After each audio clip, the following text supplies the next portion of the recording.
Item ಯಾವುದೇ ಇರಲಿ try ಮಾಡಿ ಆಚಿ ಚಿಕನ್ ಮಸಾಲಾ. ಗೃಹ ಜ್ಯೋತಿ ಗೃಹಲಕ್ಷ್ಮಿ ಯೋಜನೆ ಮರು ಅರ್ಜಿ ವಿಚಾರಕ್ಕೆ ಸಂಬಂಧಪಟ್ಟಂತೆ ಗದಗದಲ್ಲಿ ಮಾಜಿ ಸಿಎಂ ಡಿವಿ ಸದಾನಂದಗೌಡ ರಿಯಾಕ್ಟ್ ಮಾಡಿದ್ದಾರೆ.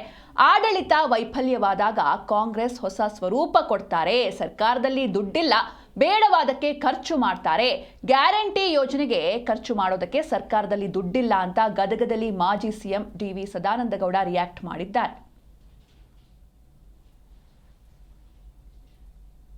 ಹಾಗೆಲ್ಲ ಅದಕ್ಕೊಂದು ಹೊಸ ಸೂತ್ರವನ್ನು ಕೊಡುವಂಥದ್ದು, ಅದು ಜನವಿರೋಧಿ ಆಗಲಿ ಮತ್ತೊಂದಾಗಲಿ, ಇದೊಂದು ಕಾಂಗ್ರೆಸ್ನವರ ಅದೊಂದು ಚಟ ಅವರು.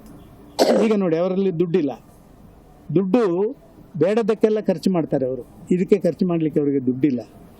ಇದನ್ನು ಒಂದು ದಾರಿ ತಪ್ಪಿಸುವಂಥ ಕೆಲಸ ಮಾಡಬೇಕು ಅಂತ ಹೇಳುವಂಥ ಒಂದು ಸಣ್ಣ ಪ್ರಯತ್ನ ಇದಾಗಿದೆ. ಇದು ಆಗಬಾರ್ದು ಅಂತ ಹೇಳುವಂಥ ಆಗ್ರಹ.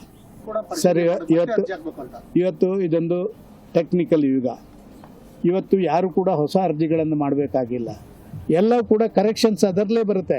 ಅವನ ಡೆತ್ ಸರ್ಟಿಫಿಕೇಟು ಅದರಲ್ಲಿ ಎಂಟ್ರಿ ಮಾಡಿದರೆ ಆಟೋಮೆಟಿಕಲಿ ಆ ಬೆನಿಫಿಟ್ ಹೋಗಬೇಕು. ಅದಕ್ಕೆ ಸರ್ವೆ ಮಾಡಲಿಕ್ಕೆ ವ್ಯಕ್ತಿಗಳನ್ನು ನೇಮಕ ಮಾಡುವಂಥ ಅವಶ್ಯಕತೆ ಏನಿದೆ?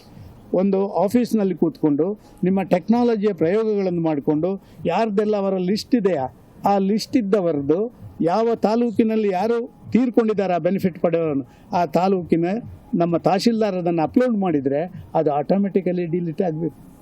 ಸರ್, ಇದೆಲ್ಲ ದಾರಿ ತಪ್ಪಿಸುವ ಕೆಲಸ ಅಂತ ನಾನು ಅದಕ್ಕೆ ಹೇಳಿರುವಂಥ. ಡೈರೆಕ್ಟ್ ಬೆನಿಫಿಟ್ಸ್ ಟ್ರಾನ್ಸ್ಫರ್ ಆಕೈತಿ, ಸತ್ತಿದ್ರೆ ಆಗಕ್ಕೆ ಬರೋದಿಲ್ಲ, ಅದು ತರಲೇಬೇಕು. ಡ್ರಾ ಹೆಂಗೆ ಮಾಡ್ತಾರೆ? ಸತ್ತಾಕಿದ್ರೆ ಎಷ್ಟು ದುರುಪಯೋಗ. ಸರ್, ನೀವು ಕಾಂಗ್ರೆಸ್ಸಿಗರು ಕೊಳ್ಳೆ ಹೊಡೆಯುವುದರಲ್ಲಿ ನಿಸ್ಸೀಮರು. ಯಾವ್ಯಾವ ಮಾರ್ಗದ ಮುಖಾಂತರ ಸತ್ತವನ ಹೆಸರಿನಲ್ಲಿ